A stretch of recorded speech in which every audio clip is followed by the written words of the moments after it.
TWSBI è un'azienda taiwanese che da oltre 40 anni produce penne stilografiche di tutto rilievo, ma in realtà era partita con minuterie, con plastica e metalli lavorati in un certo pregio. Ed in effetti lo ritroviamo nelle creazioni, tanto che siano delle penne da poco prezzo, così come questa bellissima TWSBI Go, bellissima perché particolare, strana, inconsueta, tanto più sui modelli che man mano salgono di prezzo. Tra i più conosciuti abbiamo la serie Diamond, la 540, la 580 e a me piace tantissimo la TWSBI VAC, tanto la 700 quanto la Mini. Ma ci sono dei modelli che mi avete sentito spesso osannare come la TWSBI Eco, la Swipe anche, perché questi pennini sono fatti bene, non costano tantissimo e possiamo equipararla un po' ad un'altra grande azienda come la Caveco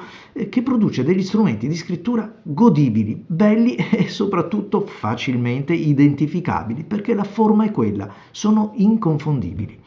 Beh, la TWSBI Go è una di queste, con questa molla esagerata all'interno. Questa è la versione Smoke, ma ce ne sono anche di altre colorazioni.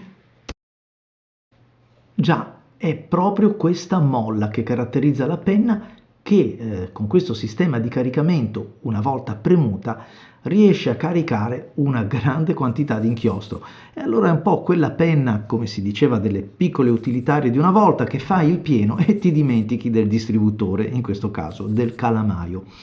L'ho caricata con il Lamy Blue, che è un inchiostro assolutamente affidabilissimo, che mi piace anche molto e utilizzo spesso. E su questa penna ovviamente si è trovato benissimo, o forse la penna si è trovata bene con l'inchiostro, chi lo sa. Sta di fatto che è piacevole, è una penna leggera, una penna sempre pronta all'uso. Mi piace molto anche la versione Zaffiro, ma anche la Claire, perché una volta caricata con l'inchiostro fa trasparire, soprattutto se l'inchiostro è un po' colorato, fa trasparire qualcosa di più. La Smoke è un pochettino più conservativa, più protettiva, questo fumé nasconde un pochettino l'inchiostro.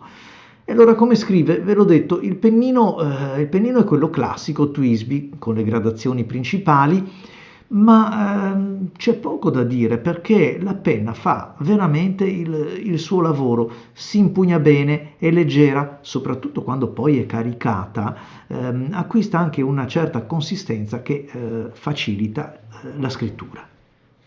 Non c'è clip nel cappuccio, ma verrebbe quasi da pensare che l'asola serva da tenere la penna quasi appesa al collo, oppure insomma facile da trovare in una borsa, perché comunque è cicciotta, se vogliamo, è abbastanza tozza.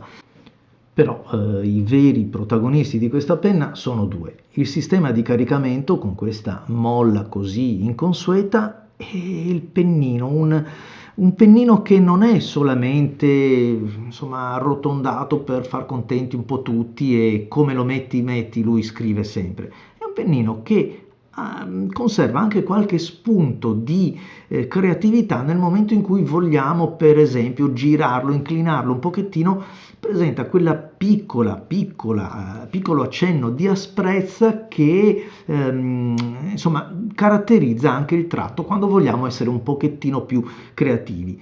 Però ancora una volta che cosa mi salta un po' all'occhio? Il fatto che stiamo parlando di una stilografica da una ventina di euro, quindi di quelle per fortuna economiche, ma che danno tanta soddisfazione.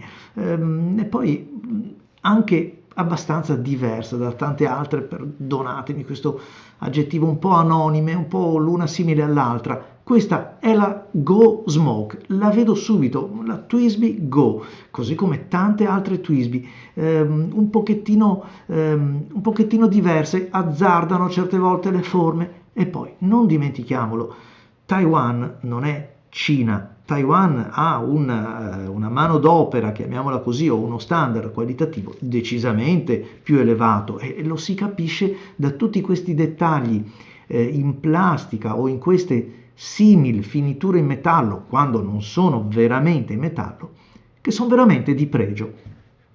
per chi fosse interessato ad acquistarla, la trova da Gold Pen, e nelle note, se inserite nelle note dell'ordine che siete iscritti al canale di Marco Chiari, riceverete anche un omaggio.